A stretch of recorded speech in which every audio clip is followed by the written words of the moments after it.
Okay. Yeah.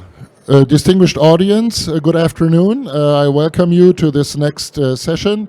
My name is Dirk Peters, and on behalf of the European Commission, DG DEFIS, Defense, Industry and Space, I would like to explain in a few words how the European defense funding mechanisms work and what chances and opportunities there are with a focus on small, medium enterprises and startups. And following this presentation, I would invite three distinguished panelists to discuss with me, based on their experience, chances and opportunities on how to proceed on this. So, without further ado, let me introduce first DG DEFIS. Who are we? What are we doing? Basically, DG DEFIS has been founded only recently, as you can see, as the last Director General, headed by the Commissioner Thierry Breton and our Director General Timo Pesonen.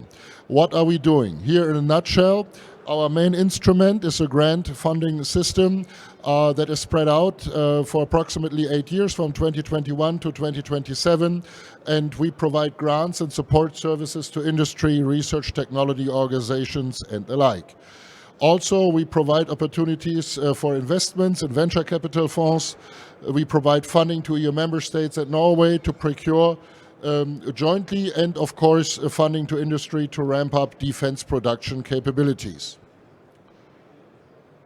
Now, why should a startup or an SME be interested in this? Because we pretty much believe that in the EU we have the great advantage on being able to build on the expertise and the ingenuity that is actually found in the smaller and medium companies, because they tend to be far more flexible than the large primes. However, they need to connect to each other. And to bring the ingenuity of the small, medium companies to the table, we created just this program, the European Defense Program, to facilitate just this. And what is the idea? It will hopefully enable you to bring all your special knowledge into a larger program, to find the necessary partners in European member states, to cooperate with them, and to take your ideas forward into different projects. And basically, we focus on research and development projects. And you will see in greater detail what the requirements are and what is actually in it for you. Now, as you can see, what is the European Defense Fund? It's a funding mechanism finally for defense capability development. However, the capability is the last step. As you can see here, our main focus is research and development. 1/3 of the funding is dedicated for research and about 2/3 for the development actions. And the latter already combine some funding from member states or possibly from industry in co-financing. Why is this? Because the European Union as such cannot acquire defense material. This is set out in the treaties, so if we come to a certain readiness level where it comes to prototyping, testing and certification, we legally need to require co-funding. That is why this is done. And as you can see, overall, the original budget was close to 8 billion. So if you consider that this is just for research and technology, that is a quite substantial sum. And that is spread out in plus minus equal slices over the years. Now, what we try to do from the beginning is we try to involve the end user in the development projects. As a matter of fact, it is the member states that get to vote annually on the work program, and that ahead of time prepare what is called a multi-annual program, in which they clearly defined what they are trying to achieve and what they want to get out of this. And of course, there are security-based participation conditions to make sure intellectual property rights are adhered to and that everything works in the context of the EU regulations. Now, the latter part, acquisition, of course, is something that depends on member states. And this is something I want to say right from the beginning. I can't stress the importance of the end-user dialogue enough, because the military is, in this case, the only potential end user, different than in other markets, which means whatever we put our money to is only useful if the bridge is closed. Otherwise, we end up with projects and we have certain results, but they will never lead to a final product, let alone a capability. And that's actually our aim, because in the current security political situation, what we are trying to achieve is to make a relevant and significant contribution to meet the security policy goals of the Union. Now, if you look at an annual work program, you can see that you have basically 17 categories ranging from space to seabed warfare, covering pretty much everything that has been addressed in the strategic compass, CDP priorities, CART, and other security political instruments. These security policy instruments inform our decision, which still means member states and the Commission are independent in taking their vote, but of course they take into close consideration what has been identified there in these capability gaps. Now this looks a bit complicated at first, but as you can see, there are 32 topics for the work program 2024 covered, and you can see there is always a figure put in each category and behind each topic where you can see what is the level of funding. And this has been agreed in the program committee, where each member state has a vote and where this is finally agreed. Now you see also the different colors, and that identifies, of course, is this a research project or is it a development project? Or is it UDIS related? We will speak about this. UDIS is the European Defence Innovation Scheme, and that is particularly interesting for the smaller companies and the startups. STEP is another form of funding. We will get to that a little later. But as you can see, you have the thematic calls, and then of course you have two non-thematic calls, where basically if you have a fantastic idea that doesn't fit in any of the other categories, so to speak, can be introduced. Obviously, the funding for that can be seen on the right-hand side. Now, what is the EU Defence Innovation Scheme? As a member of the Defence Innovation Unit in DEFIS, I cannot stress enough the importance of rapid and unconventional European defence innovation, particularly in light of the war in Ukraine. This war happens to be both an accelerator and a laboratory for novel defence technology. Our task at DG DEFIS is to keep up with these developments, to protect ourselves from novel hazards. We also aim to anticipate threats with projects focused on disruptive technologies. For this reason, DG DEFIS has set up and manages the EU Defence Innovation Scheme, targeting small, medium companies, startups, and non-traditional players in the defence industrial ecosystem, with funds together with business and technological mentoring. This is done to ensure a broader range of businesses' participation in the EDF, lower entry barriers into the defense market for European entities, and to increase the likelihood of relevant, innovative defense solution creations. We all know, for many ideas, for 100 ideas that start out, only less than 10% will eventually survive in the course of the action and will actually make it to procurement. And this is basically how this works. You start with an idea down there below in the left-hand corner beside what we would call the Devil's River. You can have fantastic ideas. For example, Ronald Reagan for the US defined at some point the idea we should have like a Star Wars capability, but then it was soon discarded because they found, well, that requires solutions that are not really viable. So the first ideas will die before they cross the Devil's River. Then you will try to advance your idea in terms of market maturity and technological readiness. And when you actually survive the pool, we would say the Darwinian Sea, if you have an idea that is mature enough, but that still needs to prevail against competitors, you finally, hopefully as a company, reach what we would call the jungle of prosperity, where you can actually sell your product and where it becomes profitable. On the way there, we find that smaller companies have quite a few challenges. And we try to address these challenges in the UDIS and the Defence Innovation Scheme by help of 5 different targeted actions that depend on the readiness level, depending on where you're standing. The first problem could, for example, be limited access to finance. We try to address that. It could be limited knowledge. It could be limited access to test facilities. For example, today you might be able to build a spare part for an aircraft in a 3D printer. There's a little problem though, because probably no pilot will be happy to install this unless it has been properly tested and certified. Now, many small companies don't have the opportunity to do that themselves. So what they would need is a strong partner backed by a member state that would provide access to the testing facilities and that would enable the certification. This is one idea where member states or bigger organizations could help to support you. What do I mean by organizations? Organizations like research technology organizations, here in Germany very famous, just for one example, is the Fraunhofer Institute. Then we try to provide further support, as you can see here, to help you advance your idea and to actually cooperate with partners from other European entities to introduce your idea. And that could also be something like cascade funding, meaning a larger or a mid-sized company would say, well, I actually want to take on this project, but I found a couple of ingenious smaller startups or companies that could help me.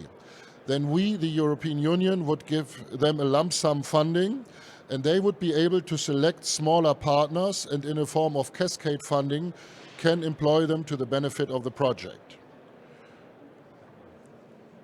Here, what does UDIS offer?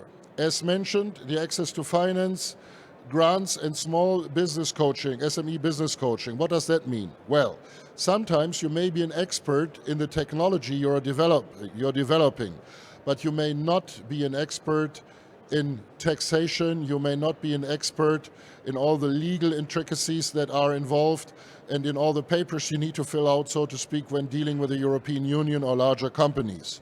For this, we would be able to provide specific coaching. Then, a couple of other things have been generated to generate knowledge. Hackathons, for instance. The first ones are going to start this year. And what is that? Well, you're probably all familiar. In a nutshell, you have the Armageddon-style scenario, meaning you have a week time where you put ingenious people and say, we don't have a lot of time, we need you to solve this problem. This can be technology, but it can also be mechanical engineering or whatever. But it should be that in a limited amount of time, these people dedicated to this task come up with a super solution.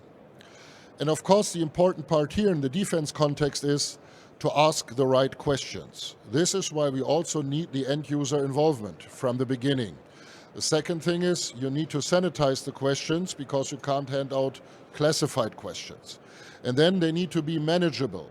But this is all being done, and we will make a first attempt this year in the different locations. So the Commission has hired a contractor. Member states can apply to provide the scene setting, if you will, and they can also provide the expertise to support specific actions. Now, what does it take to participate in the EDF? Well, first of all, you have to be a legal entity. It has to be an entity that is established in the territory of the Union or in Norway, because this is actually quite important. You need to have a consortium that usually consists of 3 different entities from 3 member states, unless you go for the disruptive technologies where you only need 2 eligible entities. And you need a certain type of support. For the research action, not so much, but the higher up you come in the readiness level, the more, of course, it is the desire of the Union that this is actually in line with member states' interest. So you would need to generate what we would call a letter of support or a letter of intent. The letter of intent indicates the actual intent to procure and would provide co-funding. And you need that actually from the member states to support you.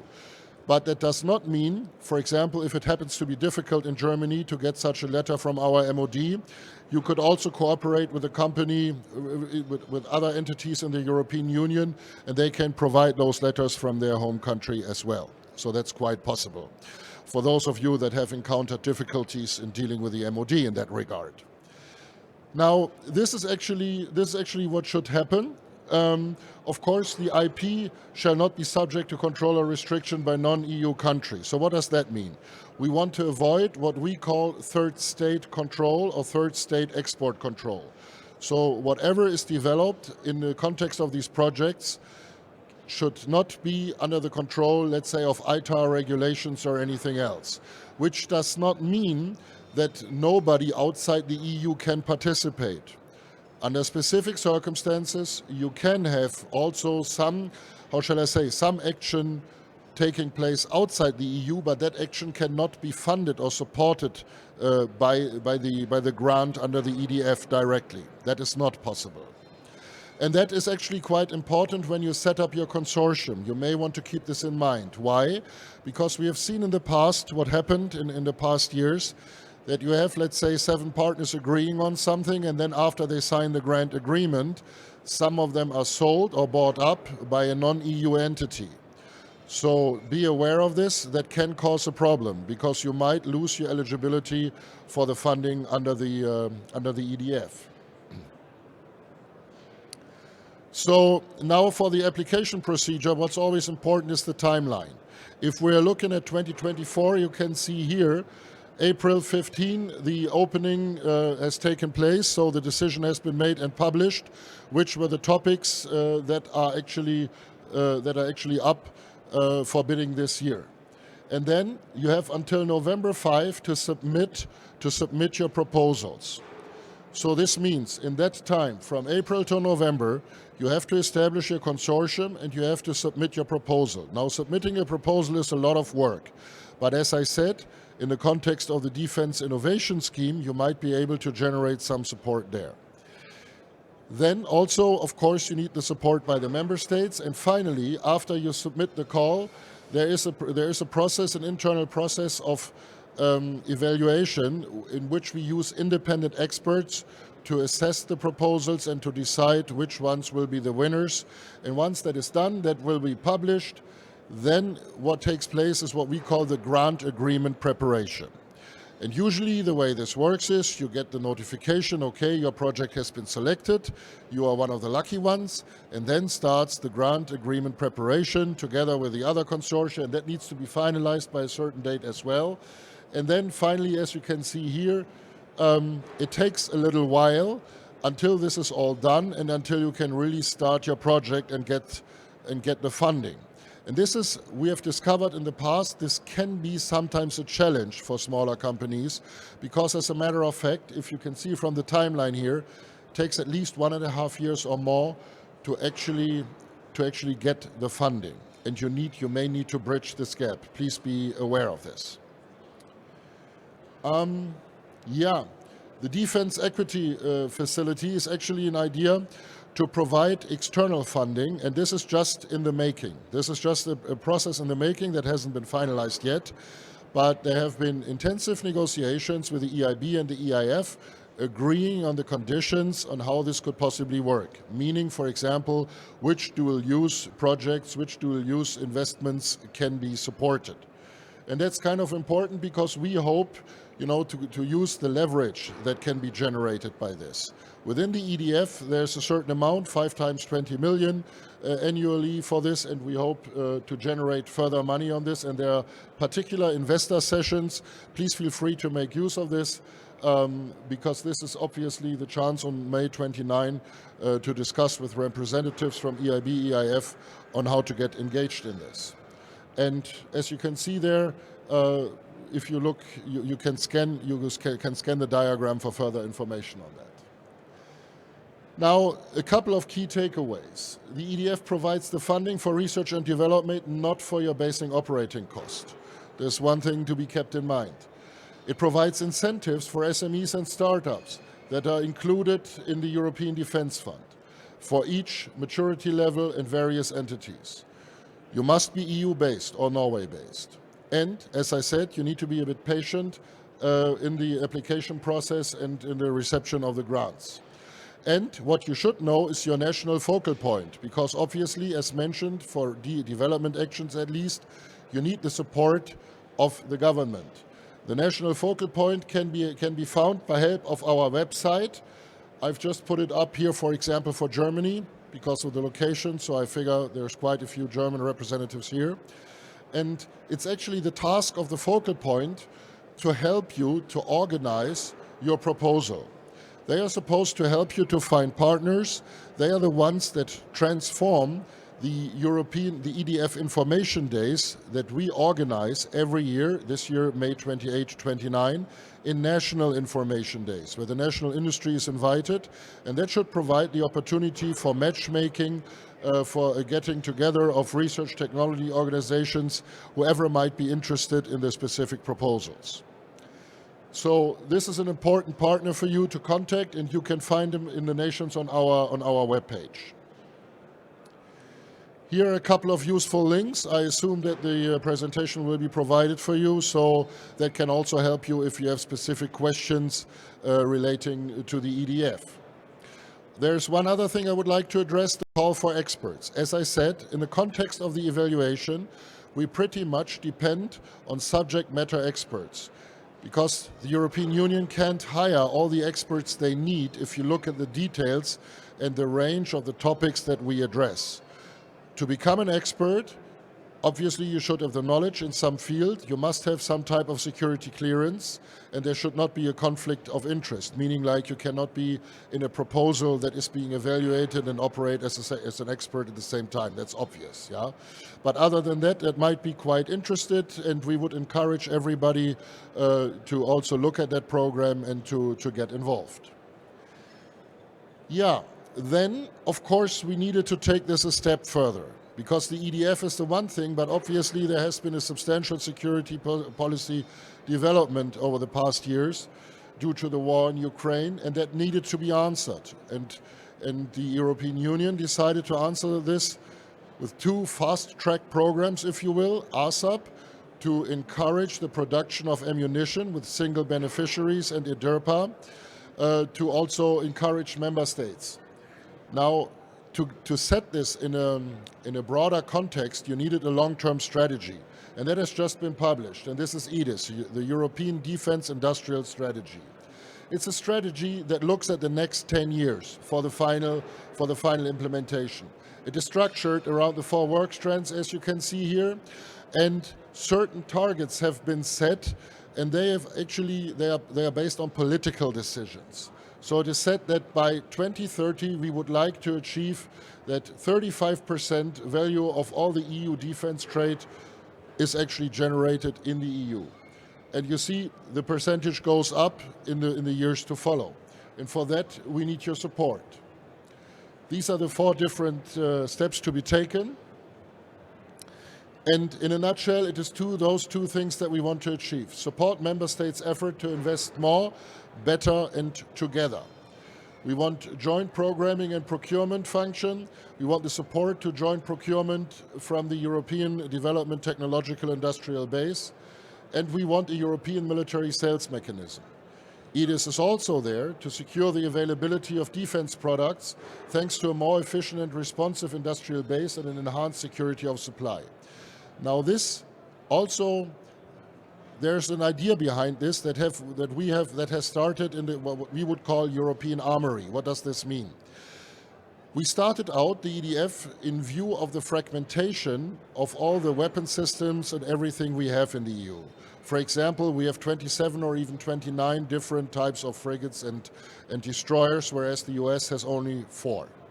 And obviously that takes a lot of efficiency, and that is very difficult. And looking back, this has been stated, this was the core task before the EDF started in 2015 by President Juncker.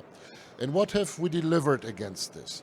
We still haven't made too much progress, but of course we want to achieve this, and we want to work in this direction. Now here, this strategy, for example, provides the opportunity for individual system providers to say, I provide a system for several countries in the European Union. They can practically buy or lease the equipment from me. The provider will service it and will also provide some training. Of course, this increases interoperability. And that would actually help, let's say, if 4 or 5 nations use the same weapon system, that would really help to streamline the process. And this is also captured here in this strategy. Of course, the strategy needs to be implemented, and the implementation is done via EDIP. And by starting implementing EDIS, EDIP aims to enhance Europe's defense industrial readiness. You see here the single steps, and actually it's a sum of financial measures and regulatory measures to encourage this, to really speed up the process. In a nutshell, we want to achieve the defragmentation. As we said, spend more, spend better, spend together. But this needs to lead to something. And the strategy and implementation plan are actually providing a sound basis for that. I don't want to go in too much detail of all this, but you should be aware that this builds on the logic in ASAP and EDIRPA, which was like a fast-track reaction to the attack on Ukraine to support in the building of ammunition to ramp up production. Now, there are basically two legs on the implementation: the financial support for actions to reinforce the industrial base, and for you, important to note also, this entails the possibility to support Ukraine. That means Ukraine can actually, we can support the build-up of a defense technological industrial base back there, and to provide contributions to their efforts to rebuild or to build up the industry they need. And this is building on the logic that we have applied in the fast-track measures. Yeah, finally, what does the European Union not do to avoid any misconception? Whenever the EU comes up with a strategy, there's always the assumption, this is somehow something where the Commission tries to enhance its power. This is not really true. The European Commission will not procure weapons for the EU and or from EU budget. The EU will not interfere in member states' decision as to what they buy and how much they buy. We will just facilitate these processes, but the member states remain in the driver's seat. And the Commission does not go beyond what is currently provided under the treaties. This is for you important to know.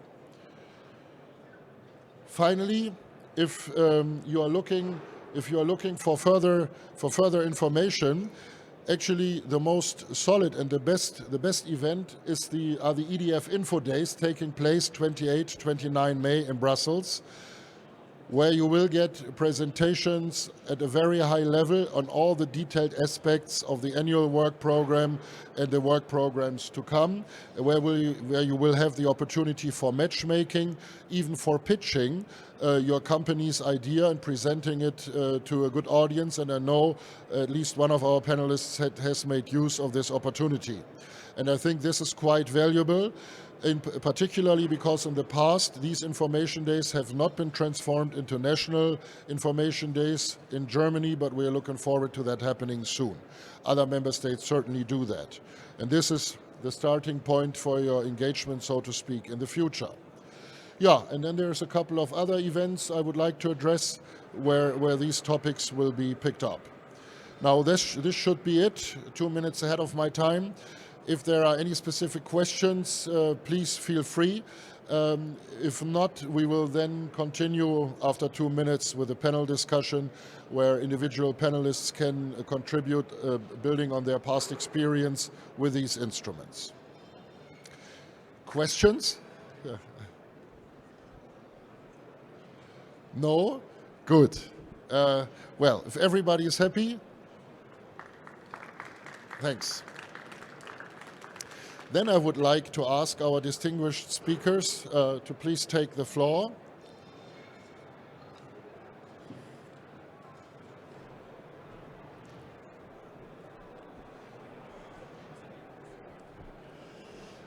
So, I would like to briefly introduce those speakers. The first one is Jürgen Zinnäcker. Jürgen Zinnäcker is the Chief Executive Officer of the Axol company, who has been dedicated to technology, particularly in the field of energy. I could say that for the past decade, and he is really a well-known and renowned expert also in the field of defense in this context. He works for EDA in several CUPTECs, also as an expert. He's also working in the NATO context, and previously he has managed actually to start and to build up 2 companies and to lead them up to stock market introduction. And and his expertise in the field of energy is really remarkable. And we would like to hear a little bit about your background and what you have done in the context of these projects. Then the second one Stefan Heinsohn. Sorry, got this the other way around. So, his background, he's a CFO of Cure Relation, has been in that function for 13 years, and their specialty is consulting and interim management, particularly in the field of digitalization. Main customers are Airbus, TKMS in the naval field, and he's been involved in in projects, in naval projects such as EDINAF and DETOR, and also in EDA Captex, and we will hear a little bit about that later. And last not least, sorry, I get to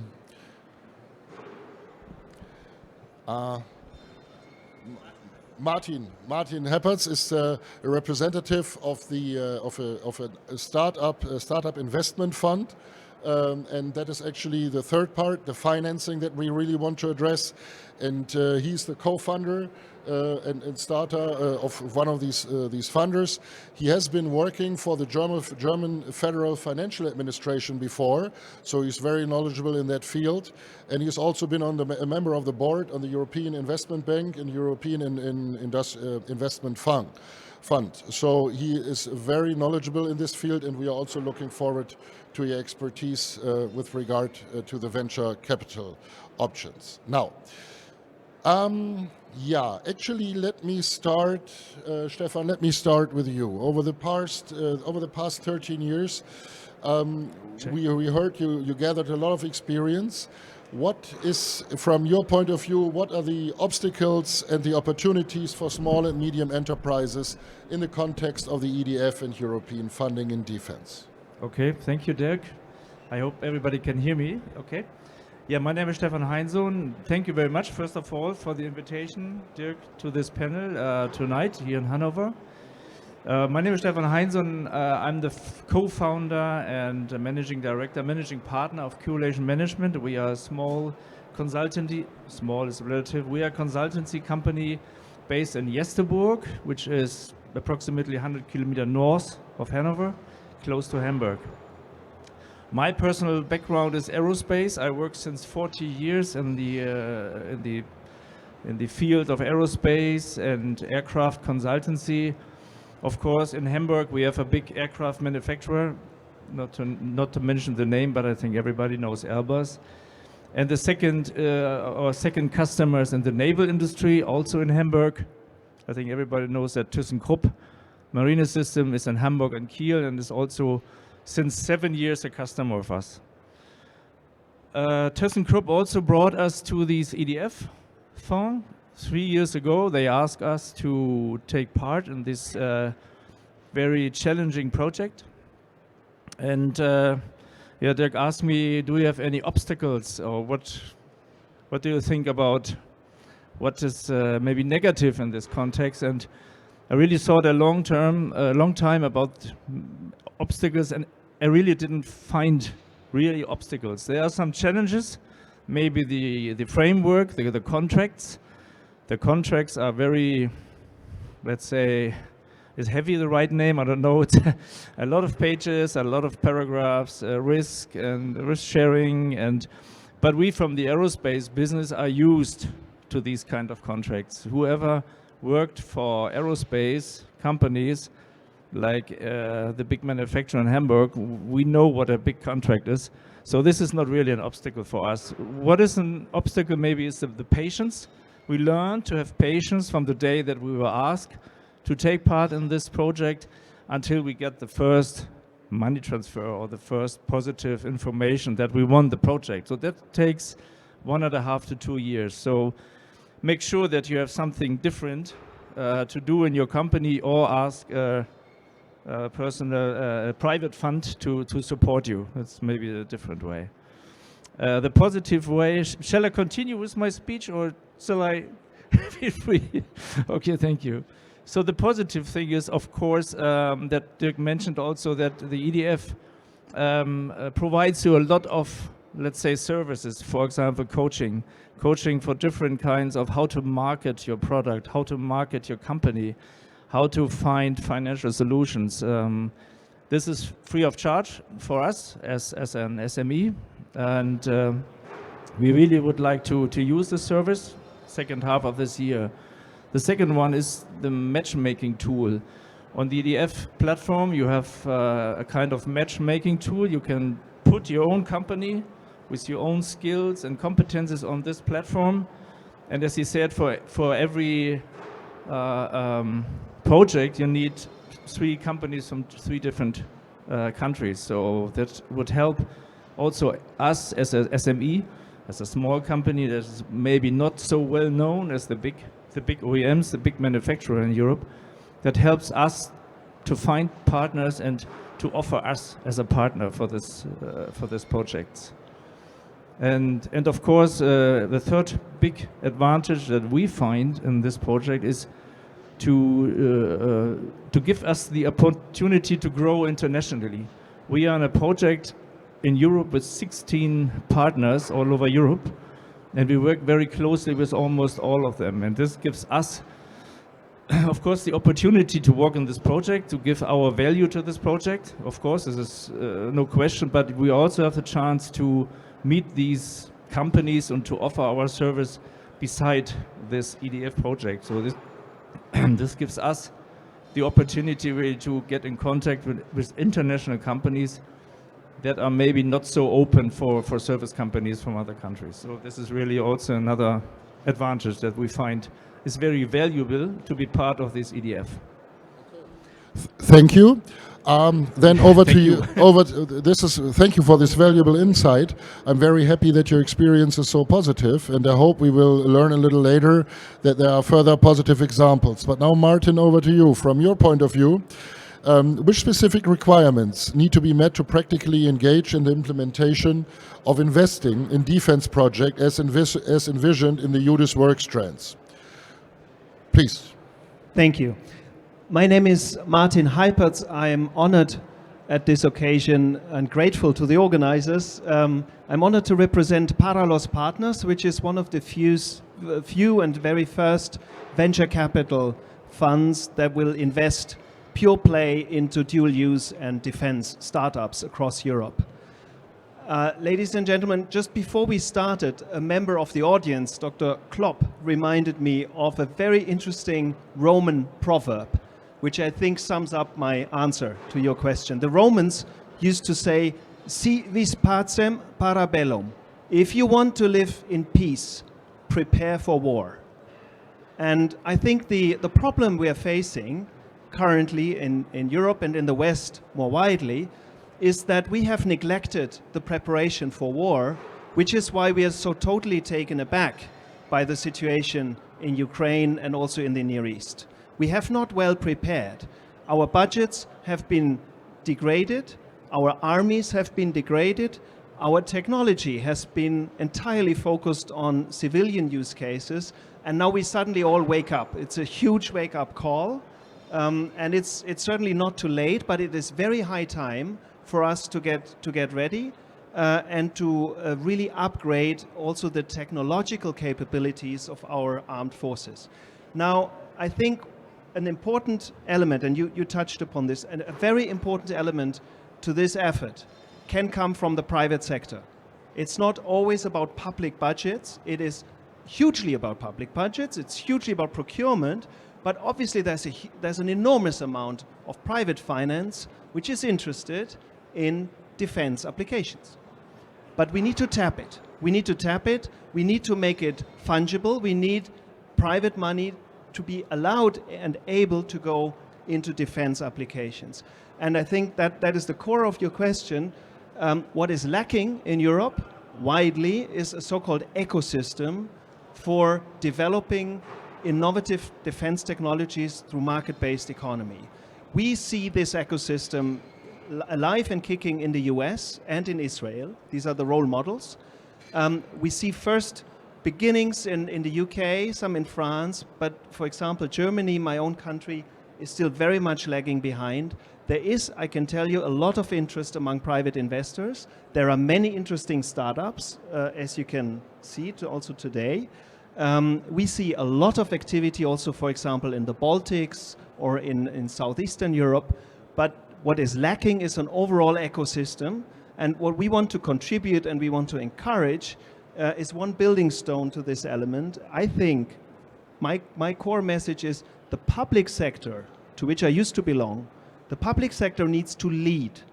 So institutions like the European Investment Bank, like the Commission, like the European Investment Fund, it is extremely important that these initiatives come forward that you mentioned, like the Defense Equity Facility and other measures also related to the EDF.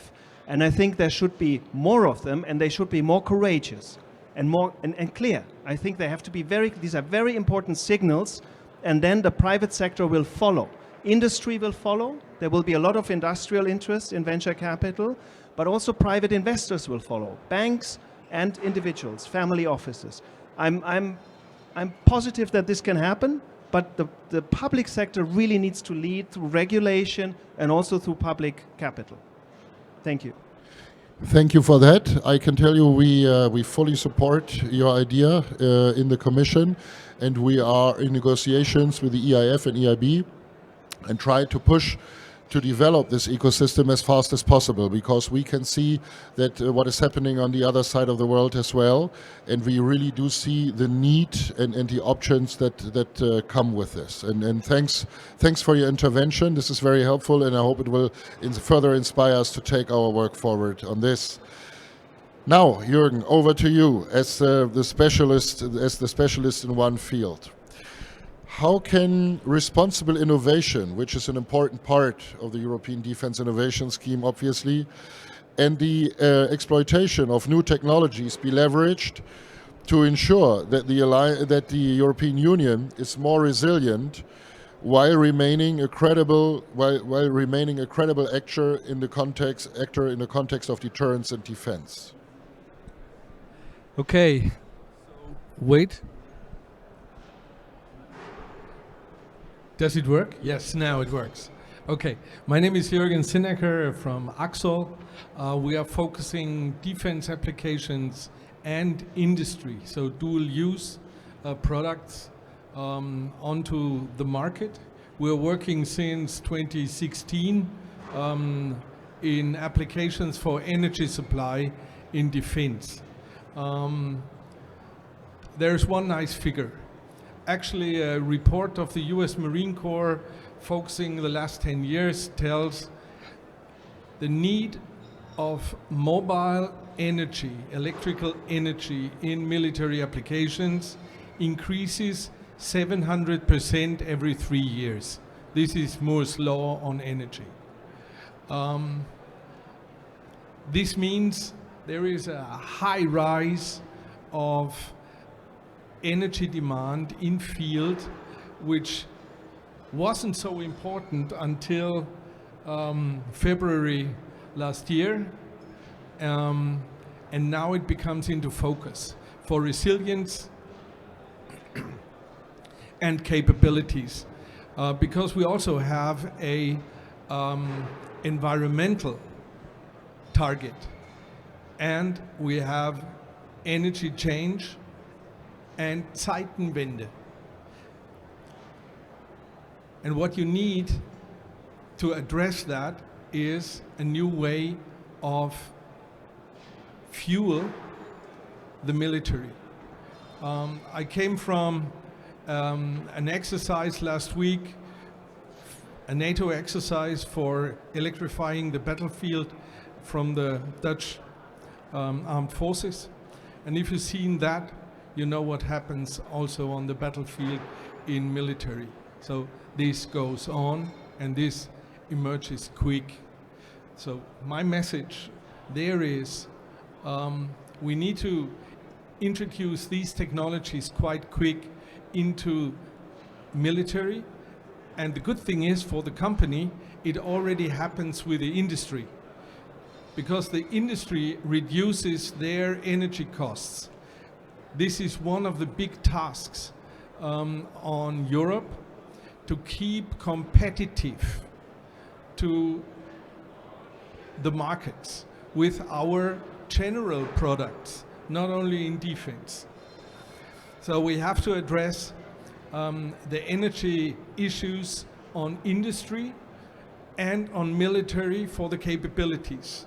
and this is our task. So we are supplying 20-foot containers on battery packs, like everybody knows on your side, for your power bank for your mobile phone.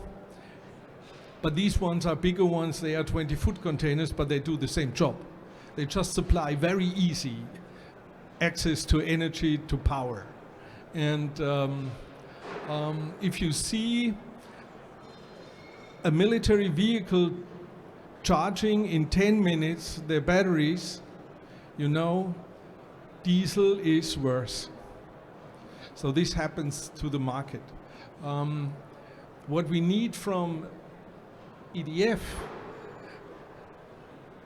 is to accelerate these projects with the SMEs like us.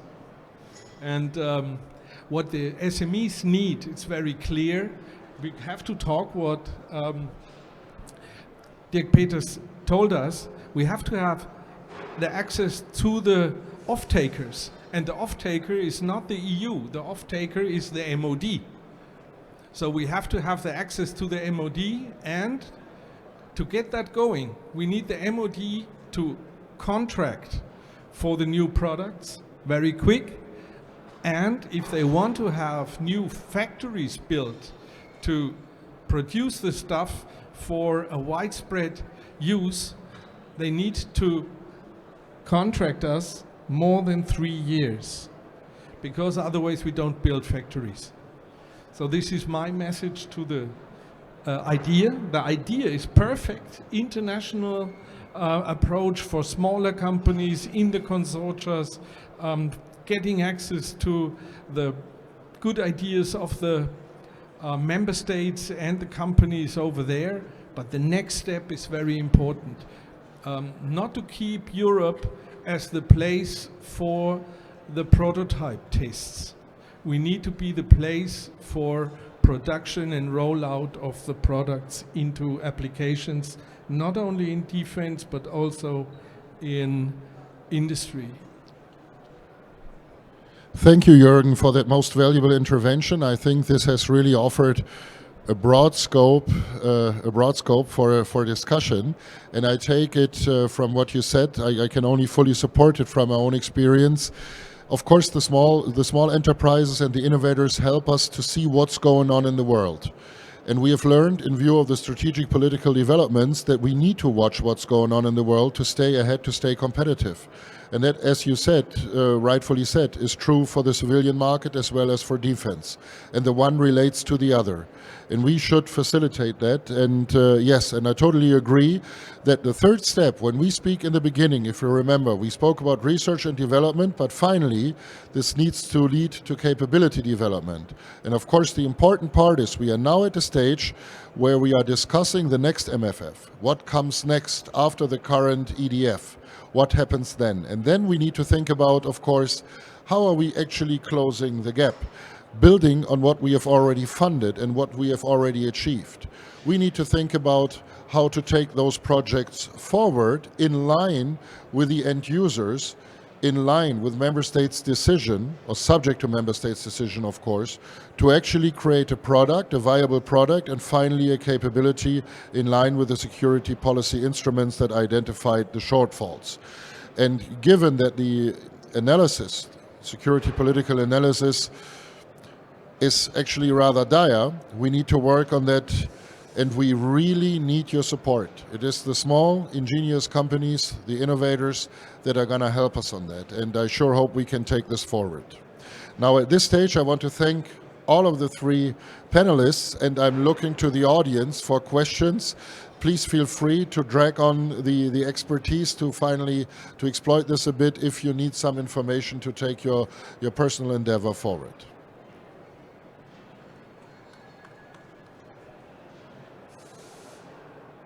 Looking at you, any specific question you would like to address? Yes.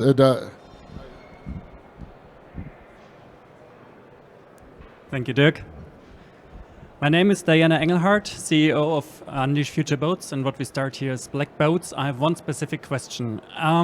With a 3-year scope, being asked to think forward, but yet having to bring in a letter of intent of the MOD, selling something that is not yet existing. So we should think forward, but not too far beyond the horizon, so we can sell something, so we are still very much limited in pushing the frontier forward. How can we deal with the situation that we have to pre-commercially introduce innovation that has not yet happened? So the horizon we have is very far beyond what's existing today. It's more disruptive.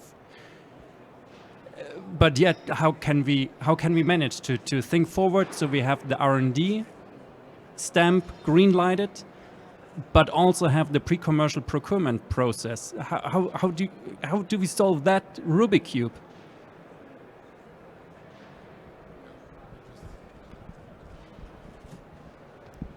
Thank you for the question. Any of you panelists want to take it? Martin, please.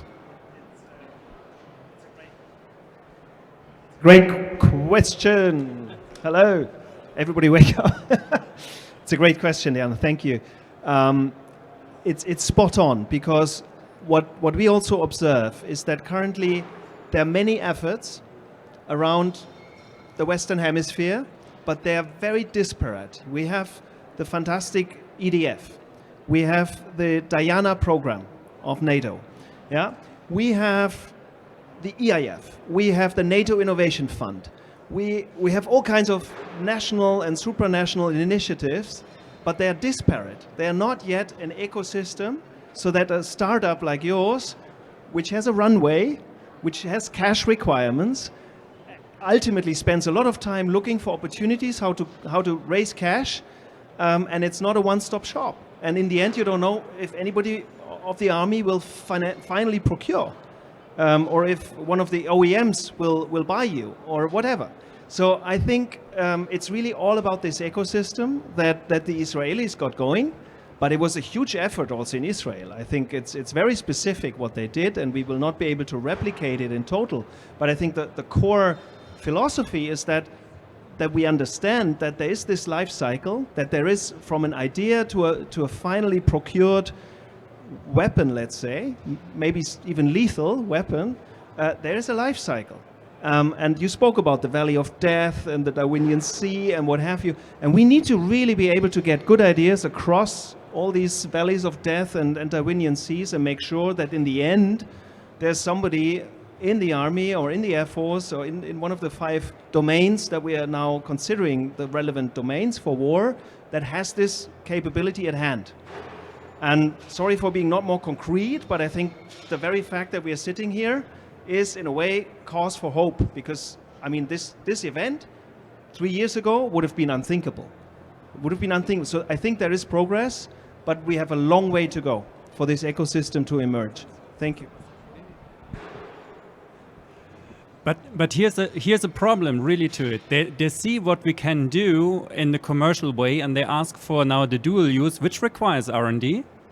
And they look at the images and say, we want to actually get this in the Red Sea now. They want to deploy that. They look at the picture and say, well, this is what we need. And then they say, well, I need a letter of intent to get started to build it. But the process then says, well, I need a final product for the procurement process. And I was like, hell no, this is the wrong country for you to really accept us being disruptive. They were asking, can we, for the frigate, have one of these boats deployed alongside? Procurement is the ultimate, I think, the ultimate hurdle, and procurement has to be revolutionized. I think some countries are beginning to understand. There's special forces are usually the quickest in adapting, and then if special forces get in equipment, then the army more widely gets interested. But maybe we can learn a lot from special forces procurement and try to generalize it. But it's a big tanker, of course. And ideally, this will change. I really hope it will change. I mean, under the pressure of necessity, under the urgency of necessity, this will really have to change.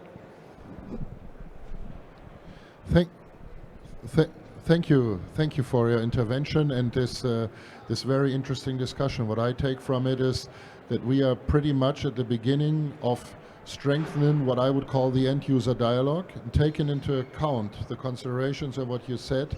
We need to also carefully consider this when shaping the next MFF, and also need to make sure that we find, how shall I say, we see there is no one-fits-all solution. So obviously there's one thing, the long-term planning, but that doesn't answer immediate needs. So the EU, for example, came up with the ASAP logic and the other ASAP program to answer an urgent requirement that came from the start of the Ukraine war recently. That has not, and obviously that has not been built in our structures, and they tend to be too inflexible for this. So sometimes there have to be instruments, and if there are ideas from your side, please feel free to introduce them also on the side of the member states in the midterm review that is going on right now.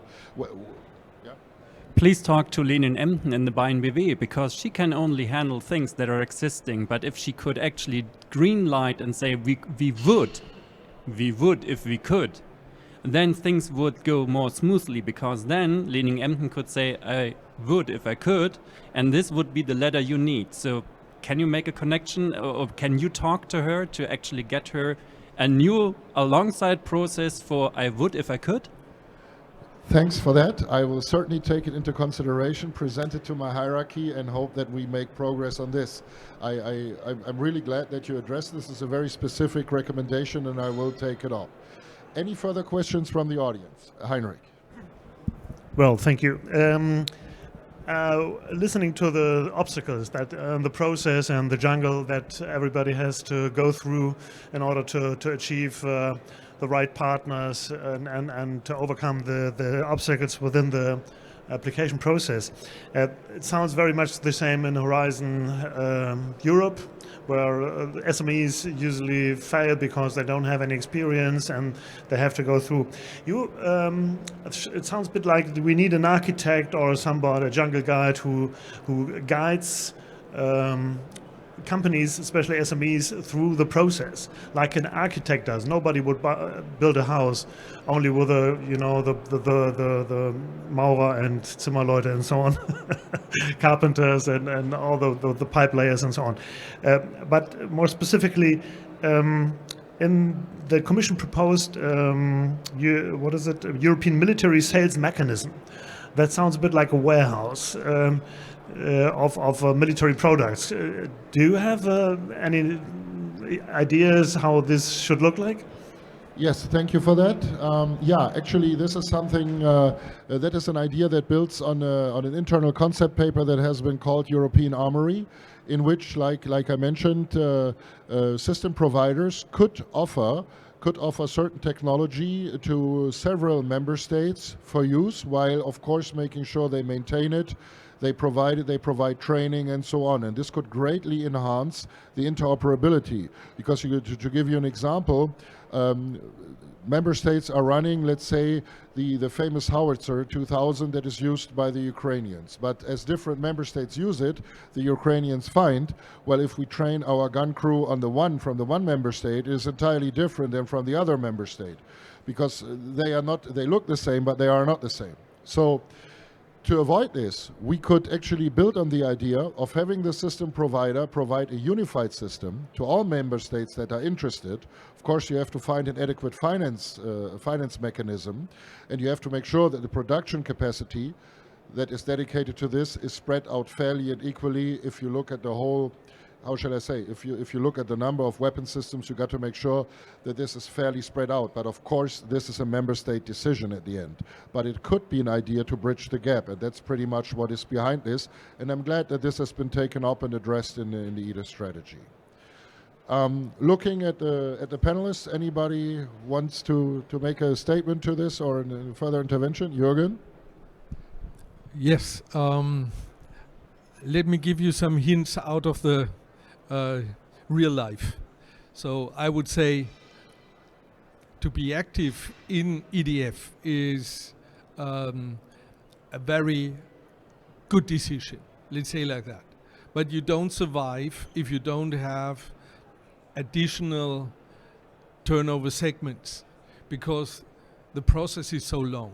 So you have to have, even if you have access to the financial resources. Normally the financial resources on venture capital are not accepting a very long-term return.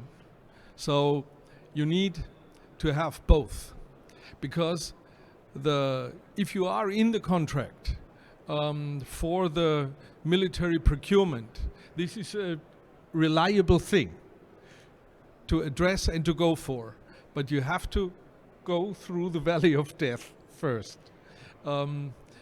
This is the message. So you need all of the tools to go for. You need, up to now it was very difficult to get financial backup if you went into defense applications. So that start to change. This helps a lot because this is very important. Otherwise, you need the private money to come in because you couldn't get bankable backup. So this is a very good thing. The next thing is go for the real life turnover in industry, in dual use application. So very close to the defense sector, because normally also industry needs the same stuff. Okay, if you build a cannon, this is not the case, but it's not too much companies building cannons. So 99% is standard equipment, which is used in different places too. So this is really important to go for. And then we need the contracts. This is addressing the officials. We need the SMEs need the contracts to supply inline, but it takes its time. So we can't, you know, the thing is, if you say, okay, we need very quick decisions in procurement, it stays a dream. This will not happen. So you need to prepare to go that way. And one final thing for the SMEs, and I got out then, the way to do at the moment is to cope with the prime. To cope with the prime and to make the prime depending on you with your agility and innovation, but we have to keep in mind not only to be used until the procurement starts. So this is the other final message I can give you. So thank you. Thank you, Jürgen. In view of the time, we're 2 minutes over. One heart burner. A further statement, Stefan, from you maybe?